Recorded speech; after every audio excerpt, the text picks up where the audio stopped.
Lanjut untuk bagian ketiga dari kalimat, yaitu jenis kalimat. Kalimat bahasa Indonesia dapat dibedakan menjadi kalimat simpleks, kompleks, majemuk, dan majemuk campuran. Yang pertama ada kalimat simpleks. Kalimat simpleks yang lazim disebut dengan kalimat tunggal. Adalah kalimat yang hanya terdiri satu klausa dan satu struktur predikat. Satu struktur predikat dalam kalimat dapat berupa seperti gambar berikut.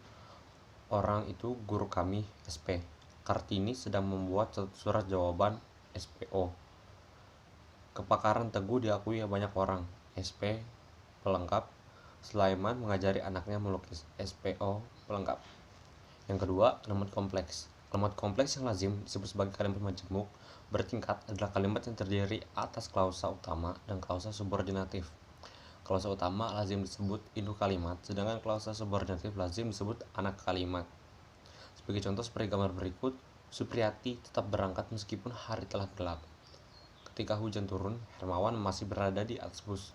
Ketika hujan turun adalah kalimat induk, Hermawan masih berada di atas bus adalah anak kalimat. Yang ketiga ada kalimat majemuk. Kalimat majemuk adalah kalimat yang terdiri atas dua klausa utama atau lebih yang dapat berdiri sendiri sebagai kalimat yang lepas. Klausa yang satu dalam kalimat majemuk bukan merupakan bagian dari klausa yang lain, atau klausa yang satu bukan merupakan pengembangan dari satu fungsi yang ada dalam klausa itu. Sebagai contoh seperti gambar berikut, Yanto membaca stilistika dan istrinya membuatkan susu jahe. Giarti memesan bakso, tetapi suaminya memesan sate sapi. Dan contoh lainnya dapat dilihat seperti di gambar. Yang keempat ada kalimat majemuk. Kalimat majemuk kompleks adalah kalimat yang terdiri atas tiga klausa atau lebih. Dua di antara klausa dalam kalimat majemuk ini merupakan klausa utama, sedangkan klausa yang lain merupakan klausa subordinatif yang berfungsi sebagai pemerluas salah satu atau kedua fungsi dalam klausa utama.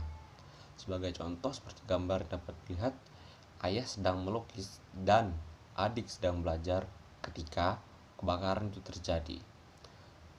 Bahwa setiap amal ibadah akan mendapat 700 kali kebaikan sudah diketahui banyak orang, tetapi tidak semua orang mau melakukannya karena manusia cenderung kikir. Jika rapel penyertaan turun, Harno akan membelikan adiknya sepatu basket, sedangkan Hardi akan membelikan istrinya ponsel.